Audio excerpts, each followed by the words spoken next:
स्वाध्यायः परमः। Doctor Baba Saheb Ambedkar open university.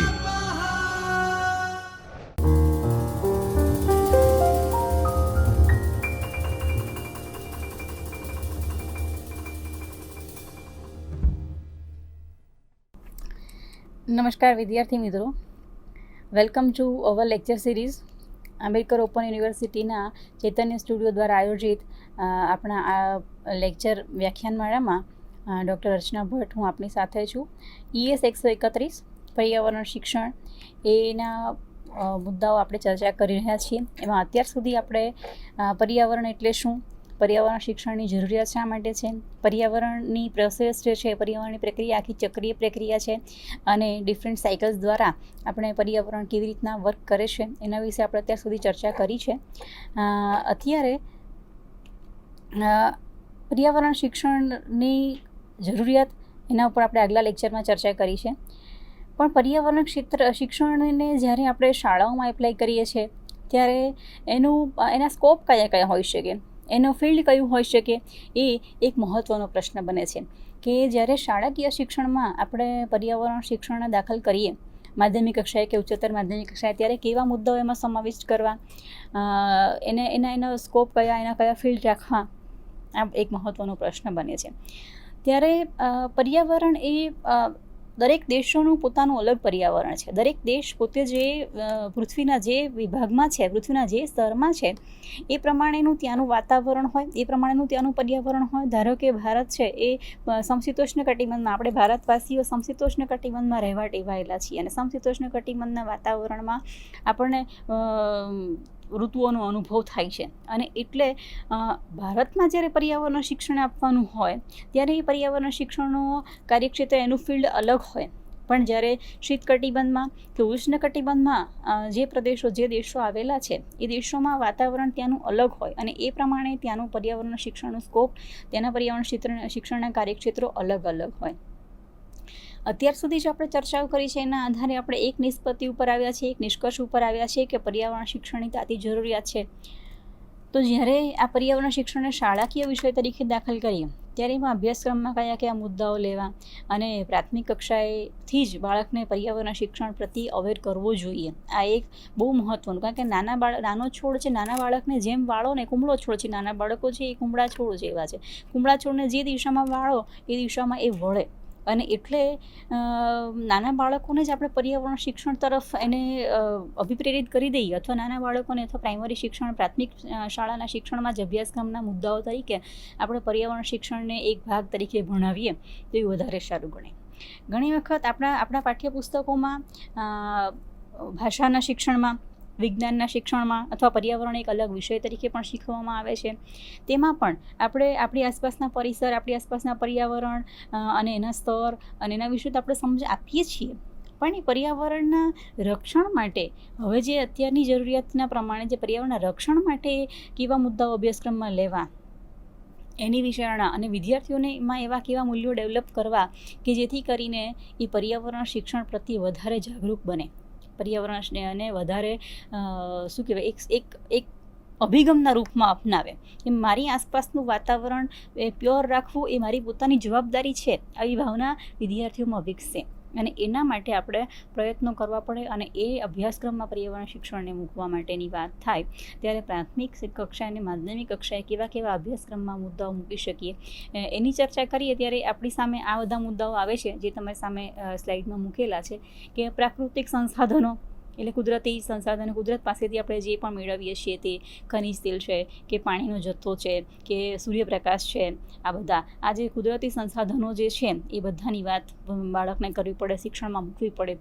સૌર પરિવાર, સૂર્યમંડળ અને સૂર્યમંડળના આસપાસ ફરતા ગ્રહો, એમાંનો એક ગ્રહ પૃથ્વી છે અને પૃથ્વી ઉપરના આપણે એક માનવ જીવ છીએ અને એટલા માટે આપણે, અને એમાં પણ પૃથ્વીના પણ એક પ્રોપર હિસ્સામાં આપણે જીવી રહ્યા છીએ. તો ત્યારે આપણે સૌરમંડળના પરિવારનો આપણો કેવી રીતે હિસ્સો છીએ એ બાળકને સમજાવવા માટે સૌર પરિવારનો પરિચય આપવો પડે. પર્યાવરણીય સમસ્યાઓનો મુદ્દો પણ અભ્યાસક્રમમાં મૂકવો પડે. પર્યાવરણીય સમસ્યાઓના વગર, એ સમજાવ્યા વગર તો પર્યાવરણ શિક્ષણ આપી શકાવાનું જ નથી. એટલે પર્યાવરણની સમસ્યાઓનો મુદ્દો, પર્યાવરણીય વ્યવસ્થાપન, એન્વાયરમેન્ટનું કેવી રીતે વ્યવસ્થાપન કરવું, પર્યાવરણની કેવી રીતના જતનને જાળવણી કરવી. વૃક્ષ વાવવું હોય, બાળકને એક વૃક્ષ વાવવું છે, એ ચોમાસામાં છોડ વાવે તો એની સરસ મજાની ઝડપથી એનું વૃદ્ધિ થઈ જાય. એ એના છોડના જે મૂળ છે એ વૃક્ષ વનસ્પતિને વર્ષા ઋતુમાં વાવે તો ઝડપથી એનો ઉછેર થઈ જાય. પણ એ જ વસ્તુ એને ઉનાળામાં વાવેતર કરે તો, ઉનાળામાં વૃક્ષ વાવે તો બાળક છે હજી તો વૃક્ષ વાવતા શીખે છે અને ત્યાં જ ઉનાળામાં એને વૃક્ષનું વાવેતર કરતાં શીખવે, એનો છોડ કરમાઈ જાય.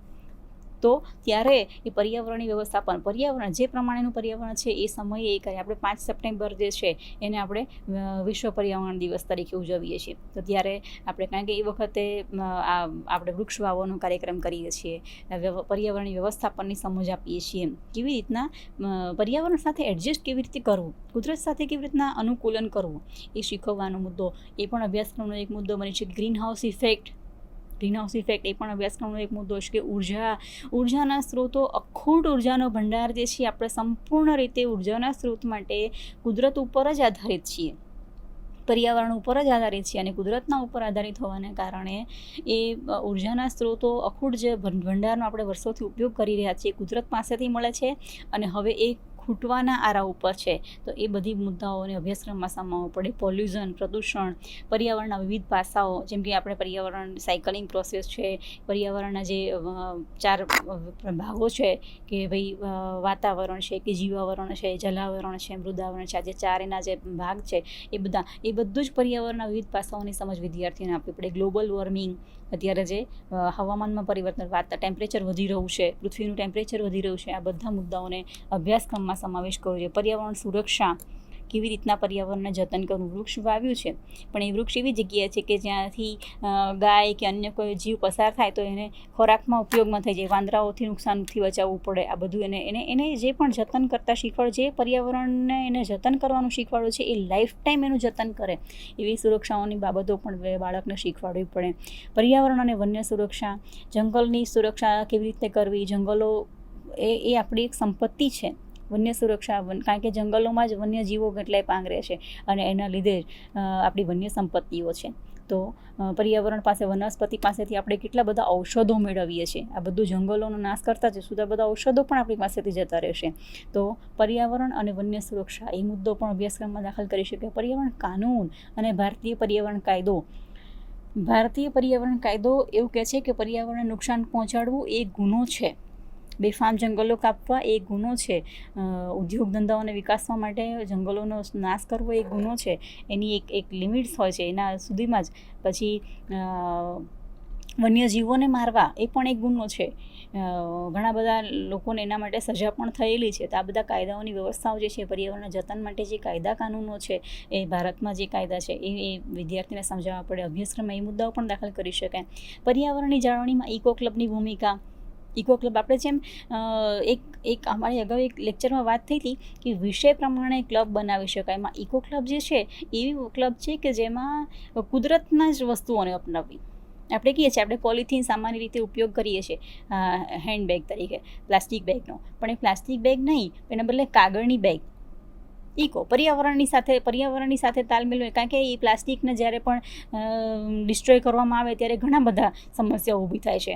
એને જો બાળીને ડિસ્ટ્રોય કરવામાં આવે તો પણ એનાથી જે પોલ્યુશન થાય છે એ પણ પર્યાવરણમાં ભળે છે. જો એને કચરામાં ફેંકી દેવામાં આવે તો ગાય કે એવા કોઈ પ્રાણીઓ એને ખોરાકમાં ઉપયોગ કરી નાખે છે, તો એનો પણ એ જીવો ઉપર પણ એની અસર થાય છે, ખરાબ અસર થાય છે. અને એટલે એવી વસ્તુઓનો ઉપયોગ કરવો કે જે કુદરતથી જ બનેલી છે, જેને ડિસ્ટ્રોયમાં આપણને બહુ, એના નાશ, જે ડિસ્ટ્રોય કરતી વખતે આપણને બહુ તકલીફ ઊભી નથી થતી, અથવા તો પર્યાવરણને બહુ તકલીફ નથી ઊભી થતી.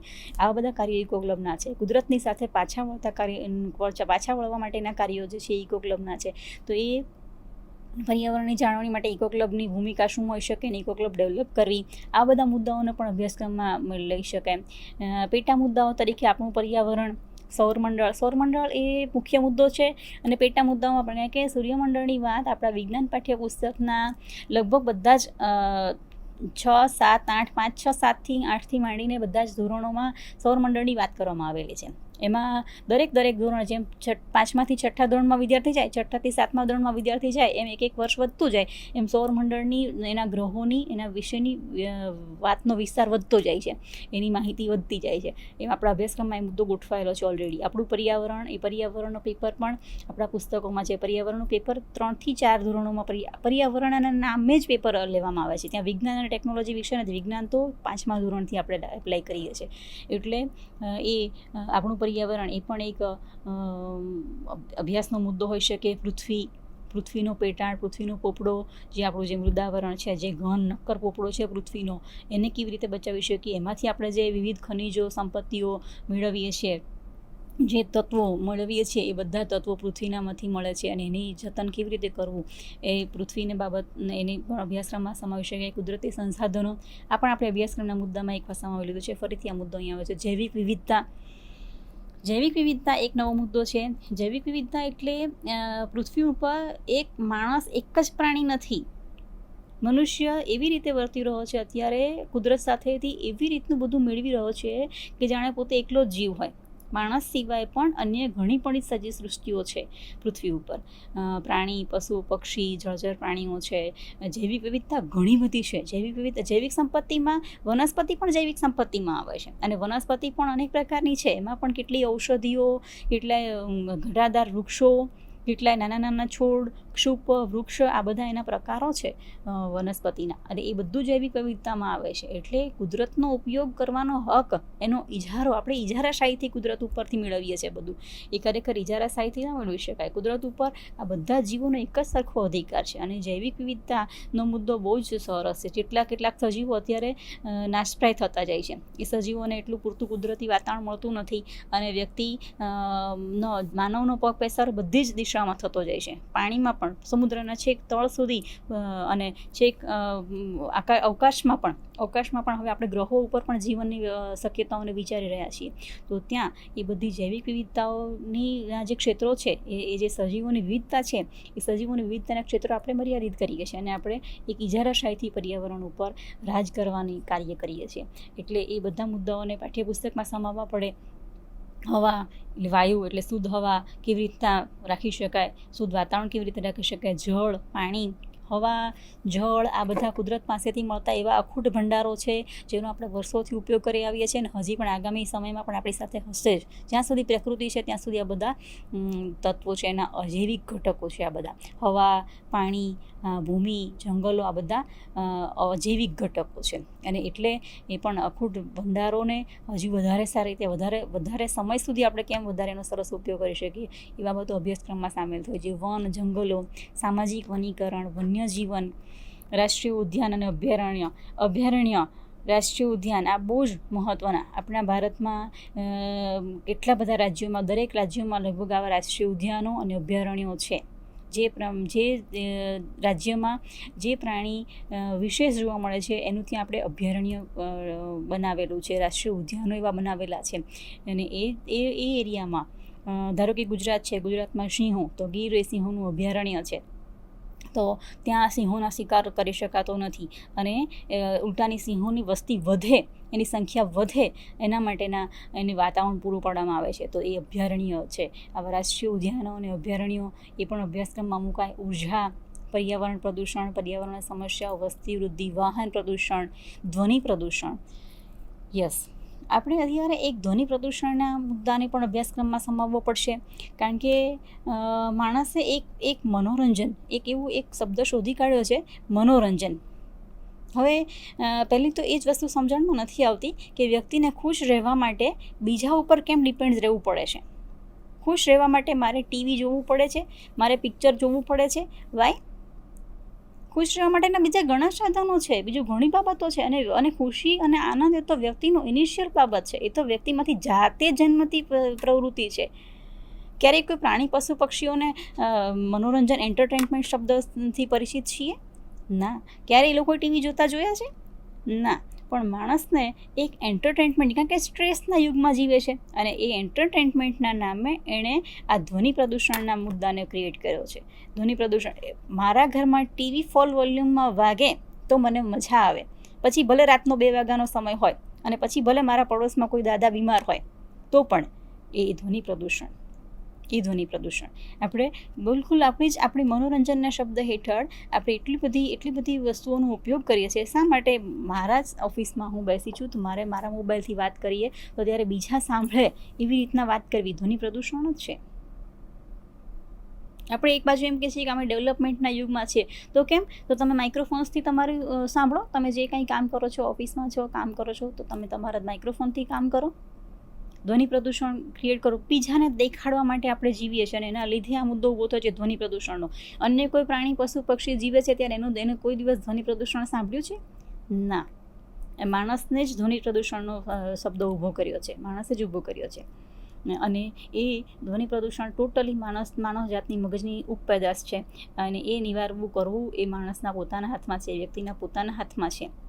માનસિક નૈતિક પ્રદૂષણ એ પણ એક પ્રકારનું, આપણે અત્યારે પ્રદૂષણની જ્યારે વાત કરીએ છીએ, પોલ્યુશન, જ્યારે કુદરત આપણે એક કુદરતના અવિભાજ્ય અંગ તરીકે માણસ જાતને વિચારીએ ને, ત્યારે આપણું મોરલ વેલ્યુઝ પણ એટલી બધી વધી જાય છે. આપણે નૈતિક મૂલ્યો પણ આપણા એટલા બધા વધી જાય છે કે જે નૈતિક મૂલ્યોને આપણે બરાબર ઉજાગર કરવા પડશે. એ મૂલ્યો વ્યક્તિમાં પડેલા છે, એ મૂલ્યો માણસમાં પડેલા છે, પણ આપણે એને ભૂલી ગયા છીએ અને એને ઉજાગર કરવો પડશે. એટલે માનસિક અને નૈતિક પ્રદૂષણ આપણે જે ફેલાવ્યું છે, આપણું ઘર સાફ થાય પણ એનો કચરો એકઠો કરીને બાજુમાં ઢગલી કરી દેવાય, એ પ્રદૂષણ છે. પછી ભલે બાજુવાળાનું જે થવું છે, પછી ભલે પવન આવતો જાય અને આખો દિવસ એ કચરો ઉડ્યા કરે, એનો વાંધો નહીં, મારું ઘર ચોખ્ખું થઈ ગયું, સાફ થઈ ગયું. આ માનસિક પ્રદૂષણ છે. નૈતિક પ્રદૂષણ આપણે ઘણા, વૈચારિક પ્રદૂષણ એ પણ એ પ્રદૂષણ જ છે. શુદ્ધ વિચારો રાખવા એ પણ કુદરતને ઘણી મોટી દેન થાય જો આપણે કરવા ઈચ્છીએ તો. વિચારોમાં શોધી કરીને આપણે કહીએ છીએ કે આપણી આસપાસનું વાતાવરણ એવું જ બનતું જાય જેવું આપણે વિચારીએ. નકારાત્મક વિચારે તો નકારાત્મક થાય, હકારાત્મક વિચારે તો હકારાત્મક થાય. આપણે એવું જ વિચારીએ કે આપણે હંમેશા બિલકુલ સારા છીએ અત્યારે પેન્ડેમિક સિચ્યુએશનમાં અને રહેવાના છીએ હંમેશા. આ એક મોરલ છે, આ એક વેલ્યુ છે. તો એના લીધે આસપાસનું પર્યાવરણ પણ ક્લીન બનવું જ પડે, ક્લીન થવું જ પડે. આ પણ એક વેલ્યુ છે. આ પણ આપણે માનસિક પ્રદૂષણ પણ ખૂબ વધારવા આવ્યા છે. મને આટલી ડિફિકલ્ટીઝ અનુભવાય છે તો મારા સાથી મિત્રને પણ એટલી ડિફિકલ્ટીઝનો અનુભવ થવો જ જોઈએ.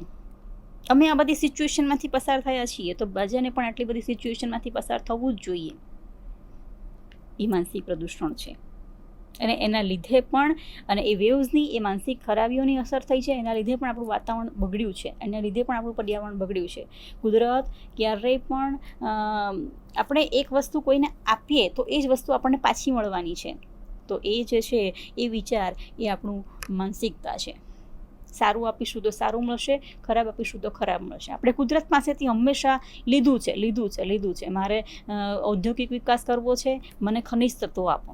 મારે ડેવલપમેન્ટ કરવું છે તો મને પાણીનો અખૂટ જથ્થો આપો. મને ઉર્જા જોઈએ છે, ઉર્જા પ્રાપ્ત કરવી છે, મારે એનર્જી મેળવવી છે, કુદરત પાસેથી એનર્જી મેળવી લીધી છે. તો આ બધું મેળવતા ગયા છે. કુદરતને આપણે પાછું આપ્યા છે કદી? ના. હવે આપણો વારો છે. હવે આપણે ટર્ન કરવાનો છે. આપણે વિચારેથી શુદ્ધિ કરીશું ને તો પણ ઘણું બધું કુદરતને આપણે સેવ કરી શકીશું અને કુદરતને આપણે વધારે પ્યોર બનાવી શકીશું જો વૈચારિક શુદ્ધિ પણ રાખીશું તો પણ. એટલે આ પણ મુદ્દો મહત્વનો છે, એને પણ અભ્યાસક્રમમાં સમાવેશ કરવો જોઈએ. માનસિક અને નૈતિક પ્રદૂષણ, એના લીધે કદાચ આ પૃથ્વી ઉપર ઊભું થયું છે. કચરા અને ગંદકીનો નિકાલ કચરાનો પ્રોપર નિકાલ થાય એ પણ જરૂરી છે. પર્યાવરણને લગતા કાયદા, આપણે અહીંયા એટલા કાયદા જરૂરી, એટલા અગત્યના રીતે આપણે એને ફોલો નથી કરતા. બાકી ફોરેન કન્ટ્રીઝમાં આ વસ્તુઓના ઉપર બેન છે, એ માનવું પડે. પર્યાવરણને લગતા કાયદાઓમાં બીજાનું ઘર ગંદુ થાય એ રીતે તમે તમારું જો ઘર સાફ કરો છો તો એ ત્યાં છે તરત કમ્પ્લેન નોંધાઈ જાય, આ વ્યક્તિ આવું કર્યું છે. તમે તમારા ઘરમાં ભલે મોટા વોલ્યુમ રાખીને ટેપ સાંભળતા હોય અથવા મ્યુઝિક સાંભળતા હોય, લાઉડ મ્યુઝિક સાંભળવાની આદત હોય, રાતના 2-2:30 વાગે લાઉડ મ્યુઝિક સાંભળતા હોય તો એ ફોરેનમાં એ કાયદો છે, આપણે ત્યાં નથી. અને આપણે ત્યાં છે પણ એનો એટલો અસરકારક ઉપયોગ નથી. અને એ કમ્પ્લેન કરે તો પડોશી ખરાબ છે, મારા પડોશી, આવી એક ઇમેજ છે. કોઈ એક વસ્તુ, એક પોલ્યુશન તો એટલા હદ સુધી આવી ગયું છે કે કોઈ કમ્પ્લેન કરે તો એ ખરાબ વસ્તુ છે. કોઈ વસ્તુની કંઈ ફરિયાદ કરે તો એ ખરાબ વસ્તુ છે. જ્યાં સુધી એ આપણા પ્રમાણે ચાલે છે ત્યાં સુધી ઓકે, પણ જો એને લગતી કંઈ ફરિયાદ કરે તો જ્યાં સુધી એ મારા 2:30 વાગ્યાનો લાઉડ મ્યુઝિક સાંભળે છે ત્યાં સુધી મારા પડોશી સારા છે, પણ જો એણે કમ્પ્લેન કરી તો એ મારા વિરોધી થઈ ગયા અને મારા દુશ્મન બની ગયા. આ જે છે ને, આ બધા આ કાયદાઓનો આપણે ફોલો નથી કરતા, પર્યાવરણને લગતા કાયદાઓની. આની જરૂર છે, ખરેખર આની જરૂર છે. હવે પર્યાવરણને સંરક્ષણ કરવા માટે, પર્યાવરણને રક્ષણ કરવા માટે આ બધાની જરૂર છે. પર્યાવરણ પ્રબંધ, પર્યાવરણને કેવી રીતે મેન્ટેન કરી શકીએ, ઋતુ પ્રમાણે આપણે કેવી રીતના એની સાથે એડજસ્ટ કરી શકીએ, એ પણ અભ્યાસક્રમના મુદ્દામાં સમાવેશ કરવું જોઈએ. પર્યાવરણ ક્ષેત્રે કામ કરતી કેટલીક NGOs છે, કેટલીક સેવાભાવી સંસ્થાઓ છે, એની પણ ન હોય તો મુલાકાત લઈ શકાય, અથવા એ કેવી રીતના એને સેવ કરાય પર્યાવરણને, એના મુદ્દાઓ એની પાસેથી પણ શીખી શકાય. પર્યાવરણ શિક્ષણ માટેના દેશ વિદેશના કાર્યક્રમો, અન્ય દેશ કે અન્ય રાષ્ટ્રો કઈ રીતના આના માટે અવેર છે અને ત્યાંની પરિસ્થિતિ અને આપણી પરિસ્થિતિ શું સરખી છે, એ ખાસ મુદ્દો છે. આપણે જ્યારથી પણ અન્ય શાસન પ્રણાલીઓના અસર હેઠળ જીવીએ છીએ ને, ત્યારથી આપણે પોશાકમાં, આપણી રહેન સહેનમાં ઘણા બધા એવા બાબતો અનુભવી છે અને એ બધો અપનાવી છે કે જે આપણા પર્યાવરણ સાથે અનુકૂળ નથી. આપણે સામાન્ય રીતે સમશીતોષ્ણ કટિબંધમાં રહેવા ટેવાયેલા વ્યક્તિઓ છે, તો આપણે ઓલવેઝ કોટ પેન્ટને ટાઈમાં ફેરવાની જરૂર નથી. આપણે ત્યાં કોટન, ધોતી, કુર્તા એ વધારે સારા ગણાય, કારણ કે આપણે સમશીતોષ્ણ કટિબંધની બિલકુલ નજીક, સમશીતોષ્ણ કટિબંધ, ઉષ્ણ કટિબંધની બિલકુલ નજીક સમશીતોષ્ણ કટિબંધમાં રહેનારા વ્યક્તિઓ છીએ, છતાં પણ આપણે પહેરવેશમાં એટિકેટ, મેનર્સ, બિલકુલ કોટ પેન્ટ, ટાઈ અને સૂટ બૂટમાં પસીનો થાય, પછી આપણે એના લીધે એની જ બધી એ જ પાશ્ચાત્ય અનુકરણના નેઠા હેઠળ આપણે એટલું બધું ડેવલપમેન્ટ કર્યું છે કે જેની બિલકુલ બિનજરૂરી છે. અને એના માટે પણ આપણે પર્યાવરણને શિક્ષણની જરૂરિયાત છે. આ બધી બાબતોમાં બાળકોને લઈ જવા પડશે. હવે ક્યાં સુધી આપણે આપણા બાળકને એસીમાં બરાબર રૂમમાં પૂરીને રાખીશું? હવે એને મુક્ત થવા દેવું પડશે, અને એટલે પર્યાવરણ શિક્ષણની જરૂરિયાત છે. એના અભ્યાસક્રમમાં આ બધા મુદ્દાઓને સમાવવાની જરૂરિયાત છે. પર્યાવરણ શિક્ષણને અભ્યાસક્રમમાં આટલા મુદ્દાઓ સમાવી શકાય એની ચર્ચા કરી. એની સાથે કયા સહઅભ્યાસ પ્રવૃત્તિઓ એવી આપી શકાય કે જેના દ્વારા પર્યાવરણ શિક્ષણ ઇઝીલી વિદ્યાર્થીઓને આપવામાં આવે, એના માટેના પ્રવચનો ગોઠવવા, લેક્ચર્સ ગોઠવી શકાય. પર્યાવરણવિદો, ઘણા સારા પર્યાવરણવિદો છે. કેટલાક વ્યક્તિઓ એવા પણ છે કે જેને બિલકુલ કુદરત સાથે જ એટેચ છે, કુદરત સાથે જ જીવે છે, કુદરતમાં જ જીવે છે, અને એ પોતાની પ્રવૃત્તિઓમાં, પોતાના કુદરત સાથે, પોતાના વાતાવરણ સાથે એટલા બધા જલસાથી જીવે છે કે એને દુનિયા સાથે કોઈ. તો આવા વ્યક્તિઓને શાળાઓમાં બોલાવી અને કેવી રીતના આવી પ્રમાણેનું જીવનશૈલી વિકસાવાય, કેવી રીતના આવી રીતે જીવાય, કુદરત સાથે કેવી રીતે જીવાય, ગો બેક ટુ નેચર કેવી રીતે થવાય, એ માટે આવા પ્રવચનો ગોઠવવાની જરૂર છે. આવા વ્યક્તિઓને શાળામાં બોલાવી, શાળા કક્ષાએ એનું આયોજન થવા જોઈએ અને એના કાર્યક્રમોનું આયોજન થવું જોઈએ. સાંસ્કૃતિક કાર્યક્રમોમાં પણ સમાવી શકાય. નાટકો છે કે એકપાત્રી અભિનય છે, આ બધી એવી પ્રવૃત્તિઓ છે કે જેના દ્વારા બાળકને પર્યાવરણ તરફ લાવી શકે. પર્યાવરણના જતન માટેના, રક્ષણ માટેના ગીતો પણ છે, ઘણા બધા પર્યાવરણ શિક્ષણના ગીતો પણ છે, એની પણ શાળામાં સાંસ્કૃતિક કાર્યક્રમોમાં સમાવી શકાય.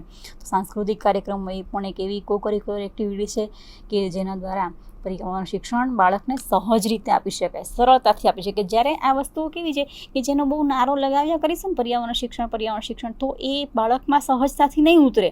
કે આ શું મારા ટીચર કાયમ પર્યાવરણ કરે છે, પણ એને સહજ રીતે આપવા માટેના આ બધા મુદ્દાઓ છે. સરળ રીતે બાળક ઇઝીલી પર્યાવરણ તરફી બની જાય, અભિમુખ થઈ જાય પર્યાવરણ પ્રત્યે, અને એનામાં એક વેલ્યુ ડેવલપ થઈ જાય પર્યાવરણના જતનની, એના વૃદ્ધિની, સંરક્ષણની, એનું એક વેલ્યુ ડેવલપ થઈ જાય બાળકમાં. એ બધા માટે આ બધી સહઅભ્યાસ પ્રવૃત્તિ છે. પ્રદર્શનનું આયોજન કરી શકાય.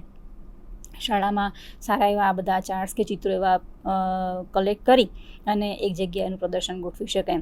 એ પ્રદર્શન દ્વારા બિલકુલ પર્યાવરણીય મુદ્દાઓ જ એમાં હોય, એના લગતા ચિત્રો હોય, કેવી રીતના વૃક્ષનું જતન કરવું, એના જ લગતા ચાર્ટ કે ચિત્રોનું પ્રદર્શન કરી શકાય. ફિલ્મ શોનું આયોજન કરી શકાય. ઘણી બધી ફિલ્મો આપણી એવી બની છે જે આ પર્યાવરણ સંસાધન મંત્રાલય એના દ્વારાથી પણ આવી બધી ફિલ્મોનું આયોજન થતું હોય છે. નાની ટૂંકી મૂવીઝ હોય, પણ એના દ્વારા પર્યાવરણ શિક્ષણ આપી દેવામાં આવે. તો ફિલ્મો જોવાની બાળકોને બહુ ગમતી હોય, ત્યારે એવા ફિલ્મ શોનું આયોજન કરી અને LCD સ્ક્રીન પર શાળા કક્ષાએ વિદ્યાર્થીઓને બતાવી શકે. તો એ પણ શિક્ષણની એક સહઅભ્યાસ પ્રવૃત્તિ થાય અથવા કો-કરિક્યુલર એક્ટિવિટી થાય.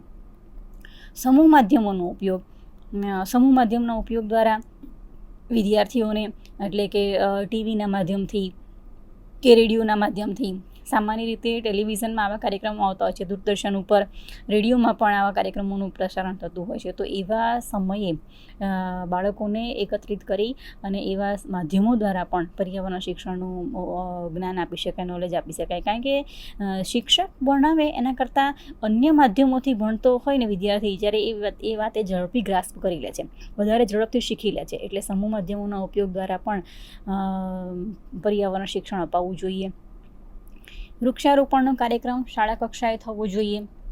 વૃક્ષો વાવેતર થવું જોઈએ. આપણે કદાચ આની અગાઉના લેક્ચરમાં વાત થઈ કે એક બાળકે કમસે કમ 5 વૃક્ષો વાવવા જ જોઈએ. અને વાવવા એટલું જ નહીં, એના જતનની જવાબદારી પણ એ જ બાળકની. ઘણી બધી શાળાઓ તો આ માટે કેવું કરતી હોય છે કે બાળકને વૃક્ષને સોંપી દેવામાં આવે કે આ વૃક્ષ છે એ તારું છે, અને એને એક પોતાનાપણાની ભાવના આવે એટલે એને પાણી પાવાનું પણ તારે કામ કરવાનું, એને ફળ ફૂલ, એને આસપાસનું નિંદામણ હોય તો નિંદામણ દૂર કરવાનું કામ પણ એણે કરવાનું. તો આવી જવાબદારીઓ સોંપવામાં આવે છે.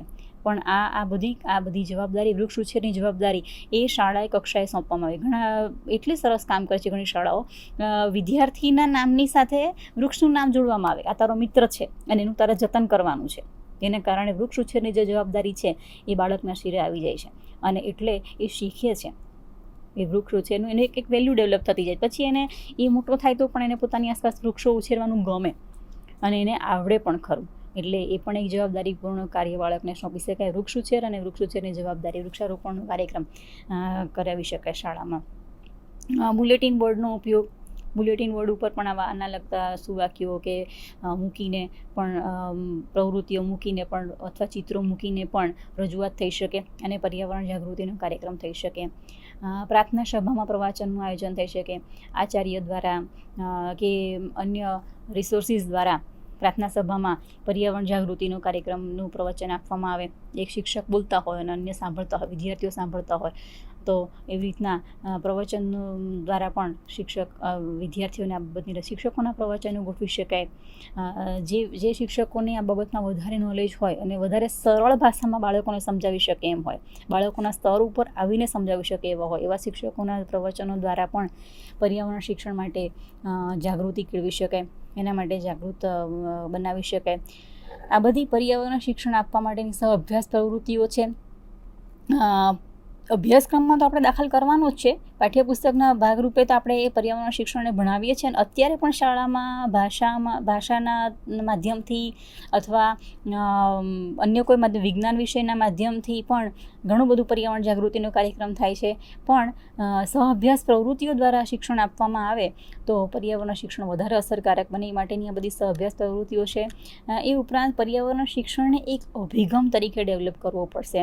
એને એક વલણ તરીકે અપનાવવું પડશે. એના પ્રત્યેનો એક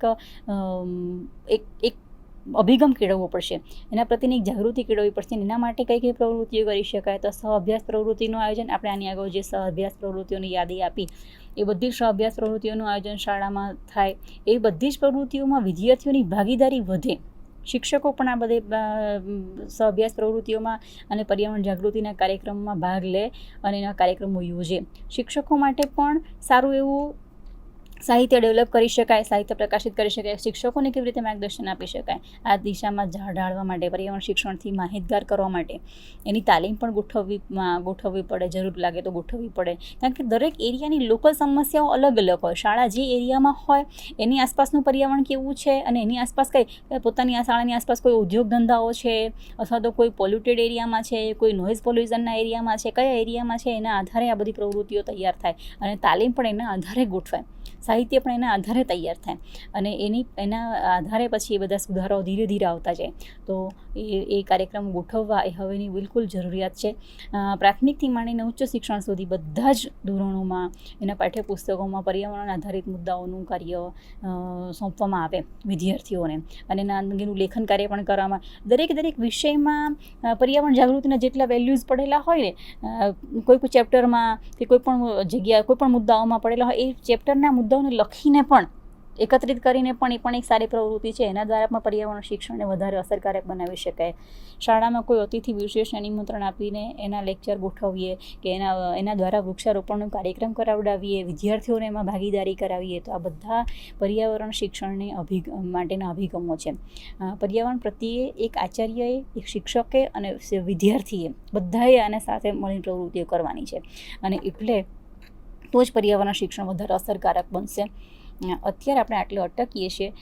પર્યાવરણ શિક્ષણના અભ્યાસક્રમમાં કયા કયા મુદ્દા સમાવી શકાય, એની સહઅભ્યાસ પ્રવૃત્તિઓ કઈ હોઈ શકે, અને પર્યાવરણ શિક્ષણનું અભિગમ કેળવવા માટે કયા કયા મુદ્દાઓને આપણે ધ્યાનમાં લેવા જોઈએ, એ મુદ્દાઓની આપણે આજે ચર્ચા કરી છે. નેક્સ્ટ જ્યારે મળીશું ત્યારે પર્યાવરણના અન્ય મુદ્દા સાથે ચર્ચા કરીશું. આટલે અટકીએ છીએ. ટિલ ધેન, અસ્તુ. Thank you. स्वाध्यायः परः